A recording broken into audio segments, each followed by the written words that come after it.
কারোর হয়তো পায়খানা নরম হয়, কারোর হয়তো পায়খানা কষা হয়, কারোর হজম ভালো হচ্ছে না, খাওয়ার পরে গ্যাস গ্যাস হয়ে যাচ্ছে, যাই খাচ্ছেন গ্যাস হয়ে যাচ্ছে, অস্বস্তিতে ভুগতেছেন, হঠাৎ রাতের বেলা ঘুম থেকে উঠে বমি হচ্ছে, অথবা খাবার মনে হচ্ছে উপরের দিকে উঠে আসতেছে, অনেকে টক টক ঢেকুর উঠতেছে, বমি হচ্ছে, এই জাতীয় অনেক সমস্যা। এবং অনেকে দীর্ঘদিন গ্যাসের ওষুধ খাচ্ছেন, কেউ অ্যান্টাসিড খাচ্ছেন, কেউ ডম্পেরিডন জাতীয় ওষুধ খাচ্ছেন, এক একজন এক এক রকম, কেউ হয়তো পায়খানা নরম করে ওষুধ খাচ্ছেন। তা আসলে রুট কজ গুলো ফাইন্ড আউট না করতে পারলে আসলে এই সমস্যাগুলো থেকে বের হয়ে আসা সম্ভব না।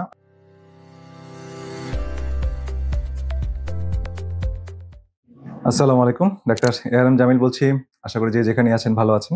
তো আমরা আসলে পেটের স্বাস্থ্যটা ভালো রাখার জন্য অনেক রকম চেষ্টা করি। কারোর হয়তো পায়খানা নরম হয়, কারোর হয়তো পায়খানা কষা হয়, কারোর পায়খানার হজম ভালো হচ্ছে না, খাওয়ার পরে গ্যাস গ্যাস হয়ে যাচ্ছে, যাই খাচ্ছেন গ্যাস হয়ে যাচ্ছে, অস্বস্তিতে ভুগতেছেন, হঠাৎ রাতের বেলা ঘুম থেকে উঠে বমি হচ্ছে, অথবা খাবার মনে হচ্ছে উপরের দিকে উঠে আসতেছে, অনেকে টক টক ঢেকুর উঠতেছে, বমি হচ্ছে, এই জাতীয় অনেক সমস্যা। এবং অনেকে দীর্ঘদিন গ্যাসের ওষুধ খাচ্ছেন, কেউ অ্যান্টাসিড খাচ্ছেন, কেউ ডম্পেরিডন জাতীয় ওষুধ খাচ্ছেন, এক একজন এক এক রকম, কেউ হয়তো পায়খানা নরম করে ওষুধ খাচ্ছেন। তো আসলে রুট কজ গুলো ফাইন্ড আউট না করতে পারলে আসলে এই সমস্যাগুলো থেকে বের হয়ে আসা সম্ভব না। আর আমরা যে ধরনের ট্রিটমেন্ট সাধারণত নিয়ে অভ্যস্ত সেটা হচ্ছে সিমটমটাকে মিনিমাইজ করার। এটা কিন্তু কারণে চিকিৎসা না, মানে আপনার যে কারণে প্রবলেমগুলো হচ্ছে সেই কারণটা যতক্ষণ না পর্যন্ত আপনি আইডেন্টিফাই করতে না পারবেন ততক্ষণ পর্যন্ত আপনার রুট কজের আসলে চিহ্নিত হবে না, ডায়াগনোস হবে না, এবং এটার ট্রিটমেন্টও হবে না।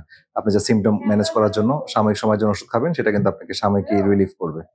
তো যাক, আমরা আজকে ভিডিওতে কিছু খুবই গুরুত্বপূর্ণ মেসেজ আপনাদের সাথে শেয়ার করব। সেটা আসলে বোঝার চেষ্টা করেন এবং সম্পূর্ণ ভিডিওটা দেখবেন। এবং আপনারা কোনো কিছু জানা থাকলে, ভিডিও দেখার পর কোনো কিছু বুঝতে সমস্যা হলে কমেন্ট সেকশনে জানাবেন, ইনশাল্লাহ উত্তর দেওয়ার চেষ্টা করবো। তো আমরা আজকে যে বিষয়টা কথা বলবো সেটা হচ্ছে কিছু ভুল, স্পেশালি 8টা বড় ভুল আমরা করে থাকি যেটা আমাদের পেটের স্বাস্থ্যটাকে বা অন্ত্রের স্বাস্থ্যটাকে নষ্ট করছে বা খাবারের হজম প্রক্রিয়াকে নষ্ট করছে। এই 8টা ভুল সম্পর্কে আমাদের আসলে জানা উচিত, তাহলে আমরা নিজেদেরকে সচেতন করতে পারবো এবং আমরা সুস্বাস্থ্যের অধিকারী হতে পারবো। প্রথম যে ভুলগুলো আমরা আসলে বলতে চাই সেটা হচ্ছে অতিরিক্ত ফাইবার খাওয়া। ঠিক আছে, আমরা মনে করি যে যত বেশি ফাইবার খাবো তত বেশি পেটের জন্য ভালো। তো আসলে যদি আপনার পেটের স্বাস্থ্যটা খারাপ থাকে, গাটগুলো যদি ইনফ্ল্যাম থাকে, তাহলে ফাইবার খাওয়া কিন্তু বিপজ্জনক। কারণ ফাইবার খাওয়া মানে তখন কাটা ঘায়ে শিরীষ কাগজ দিয়ে ঘষার মতো অবস্থা হবে। আপনার পেটে ইনফ্লামড হয়ে আছে, প্রদাহ হয়ে আছে, আপনি তখন ফাইবার খেলে ফাইবারটা শিরীষ কাগজের মতো যে সেখানে কিন্তু আর ইনফ্লামেশন অনেক সময় বাড়িয়ে দিবে। তো তখন এতে পেটে ফাঁপা হয়, গ্যাস হয়, পেটের প্রদাহ বেড়ে যায়। তো এখানে আসলে সমাধানটা আসলে কি হবে? সমাধানটা হবে এখানে আমরা রান্না করা বা ভাপানো সবজি খেতে হবে। কাঁচা ফাইবার কিন্তু খাওয়া যাবে না। এছাড়া ফার্মেন্টেড খাবার যেমন সাওয়ারকুট, কিমচি, এগুলো খুবই উপকারী। এগুলো আমরা যা তৈরি করে নিতে পারি, এগুলো খাওয়া যেতে পারে। এটা খুবই স্বাস্থ্যকর। এছাড়া গাটের অবস্থা যদি খারাপ থাকে, পেটের স্বাস্থ্য খারাপ থাকে, তাহলে কিছুদিনের জন্য আমাদের কার্নিভার ডায়েট, 3 থেকে 4 সপ্তাহ কার্নিভার ডায়েট যদি আমরা করতে পারি, অর্থাৎ শুধু প্রাণীজ খাবার, বিভিন্ন ধরনের স্যুপ জাতীয় খাবার যদি আমরা গ্রহণ করি, তাহলে কিন্তু পেটের স্বাস্থ্যটা অনেকটা রিকভারি হয়ে আসে খুব দ্রুত। এছাড়া সাপ্লিমেন্টের মধ্যে গ্লুটামিন, জিঙ্ক, এল কার্নোসিন, এগুলো হচ্ছে গাটের ক্ষত, আমার ইন্টেস্টাইনে যে ক্ষতগুলো হয় সেগুলো রিকভারি বা হিল করতে খুব হেল্প করে। এছাড়া intermediate fasting very important. Intermediate fasting যদি আমরা করি তাহলে আমাদের অনেকটা সময় পায় গাট তার নিজেকে রিকভারি করার। ঘন ঘন খাবার খেলে কিন্তু আমাদের গাটের বা পেটের রেস্ট হয় না, বিশ্রাম হয় না। তো যারা ইন্টারমিডিয়েট ফাস্টিং এ অভ্যস্ত, 16 থেকে 18 ঘন্টা না খেয়ে থাকার যাদের অভ্যাস আছে বা অভ্যাস করে নিতে পারেন, তাদের কিন্তু গাট রিকভারি দ্রুত হয়। ঠিক আছে। এছাড়া বারবার নাস্তা খাওয়া, যেটা বললাম যে বারবার নাস্তা খাওয়া, স্ন্যাক্স খাওয়া, এগুলো কিন্তু গাটের জন্য খুবই বিপজ্জনক। যাদের গাট ইনফ্লাম আছে, পেটের স্বাস্থ্যটা ভালো নেই। 2 নম্বর যে ভুলটা আমরা করি সেটা হচ্ছে আমরা অনেকে দইটাকে ভালো মনে করি, যে বাজারের দই বা সস্তা প্রোবায়োটিক যুক্ত, মানে প্রোবায়োটিক সমৃদ্ধ দই খাচ্ছি। যেগুলো আসলে হয় কি, মানে বাজারে যেগুলো সে দই পাওয়া যায় সেই দইগুলো তো আসলে হাই কোয়ালিটি প্রোবায়োটিক থাকে না। কারণ এখানে অনেক সময় পাস্তুরাইজড মিল্ক দিয়ে এটা করা হয়। এছাড়া এর মধ্যে চিনি থাকে, স্টার্চ থাকে, ম্যালটোডেক্সট্রিন থাকে। এগুলো থাকার কারণে এগুলোর কোয়ালিটি অনেক পোর। এখানে ব্যাকটেরিয়ার গ্রোথও কম, ডাইভার্সিটি কম। তো এটার উপায় কি? তাহলে এটার জন্য আমাদেরকে ভালো গ্রাস ফিড গরুর যদি থাকে তাহলে সেটা দই করে খেতে পারি। এছাড়া অর্গানিক দই বা কোকোনাট মিল্কের দই করতে পারি, কেফির করতে পারি, কেফির দিয়ে খেতে পারি। তো এগুলো ভালো প্রোবায়োটিক থাকে, সেই দইটা আমরা খেতে পারি। এই দইয়ের মধ্যে যদি ল্যাক্টোব্যাসিলাস রিউটেরি থাকে, এই ব্যাকটেরিয়াটা খুব ভালো কাজ করে গাটের স্বাস্থ্যের জন্য। তো গাট পরিষ্কার করে। এবং ভালো দই মানে আমি যে দইগুলো বললাম সেই দইগুলো যদি খেতে পারি ভালো। আদারওয়াইজ মানে বাজারে যে কোনো দই আপনার খেলেই যে উপকার হবে বিষয়টা সেরকম না। আর ৩ নাম্বার ভুলটা আমরা অনেকেই করি সেটা হচ্ছে বারবার গাট ক্লিন করা।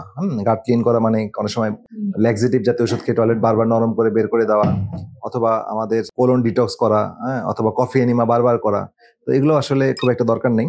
কারণ এগুলো বেশি করলে কফি এনিমা হোক বা হাইড্রোথেরাপি হোক, এগুলো বেশি করলে টয়লেট নরম করার জন্য আমরা যদি ওষুধ বেশি খাই তাহলে কি হয়, আমাদের ভালো ব্যাকটেরিয়াগুলো পেটের খারাপ ব্যাকটেরিয়ার সাথে বেড়ে যায়। ঠিক আছে? তো লিভার ক্লিন রাখার জন্য আমরা যদি খাবারটাকে ভালো মতো ঠিকমতো গ্রহণ করি, অ্যাসিড ভালো রাখি, এনজাইম ভালো রাখি, তাহলে কিন্তু এমনি আমাদের টয়লেট ভালো হবে।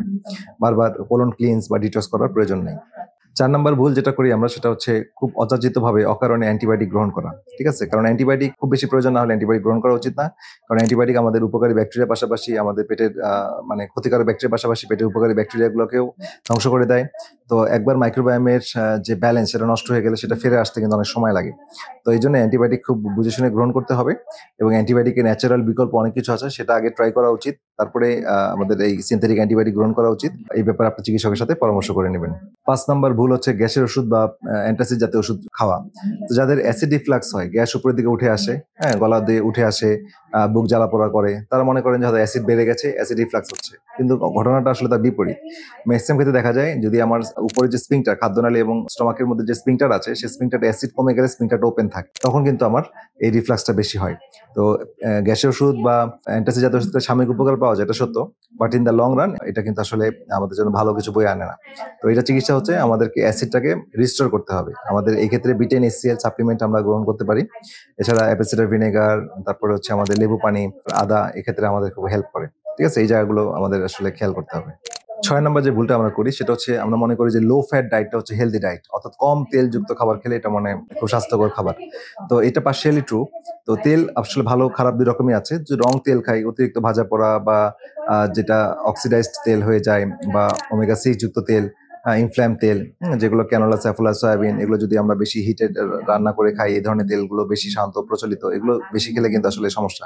কিন্তু আমরা যদি ভালো তেল, আমরা ভালো গ্রাসফিড গরুর থেকে যদি বাটার, ঘি অথবা কোকোনাট অয়েল, অলিভ অয়েল, ঠিক আছে, বাদাম, এই জাতীয় জিনিসগুলো যদি আমরা খাই, তাহলে কিন্তু আমাদের পেটের মধ্যে ভালো ব্যাকটেরিয়ার গ্রোথটা ভালো হবে।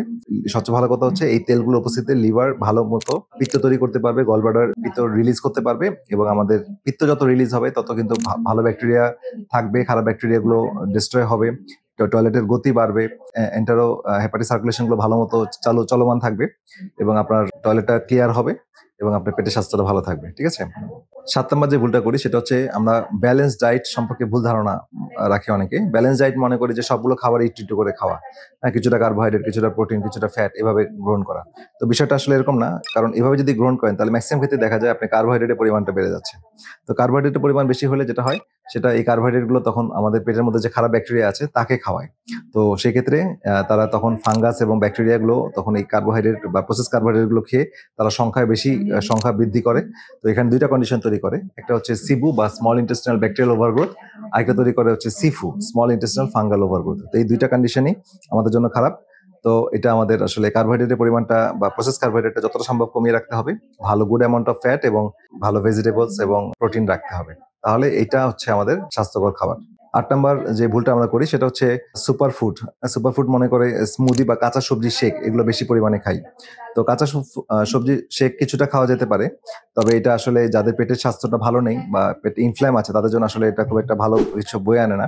ফাইবার থাকার কারণে এই যে যেটা বললাম যে সমস্যাগুলো আরো বাড়িয়ে দেয়। খারাপ ব্যাকটেরিয়া এগুলোকে ফার্মেন্টেশন করে আরো বেশি গ্যাস তৈরি করে। তো এই সমস্যাগুলো তৈরি হয়। তো সেক্ষেত্রে আসলে অনেক সময় কার্নিভার ডায়েট বা রেড মিট বা ফিশ, এগুলো আপনি গ্রহণ করা উচিত। রেড মিটে এখানে ভালো, রেড মিটে প্রচুর পরিমাণে গ্লুটামিন থাকে। তো আমরা গ্লুটামিন জানি এমন একটা অ্যামাইনো অ্যাসিড যেটা কিন্তু আসলে লিকি গাট হিল করতে সাহায্য করে। আর আরো কিছু টিপস বলি, সেটা হচ্ছে বাটারের মধ্যে বিউটারেট আছে, এটা হচ্ছে একটা পোস্টবায়োটিক। তো বিউটারেট কিন্তু আমাদের গাটের কোষগুলোকে ভালো রাখে, এটাকে ইম্পর্টেন্ট। আমরা সাওয়ারগোট কেফির এটা খাওয়ার অভ্যাস করব, এবং এটা খুব ভালো প্রোবায়োটিক। সূর্যের আলোতে যাওয়ার চেষ্টা করব বা ভালো ভিটামিন ডি সাপ্লিমেন্ট গ্রহণ করব, কারণ ভিটামিন ডি যত বাড়বে বা সূর্যের আলোতে যে ইনফ্রারেড আছে সেগুলো আমাদের কোষে মেলাটোনিন বাড়ায়, এবং আমাদের এই মেলাটোনিনে কিন্তু আমাদের গাটের হেলথের উপরও ভালো কাজ আছে।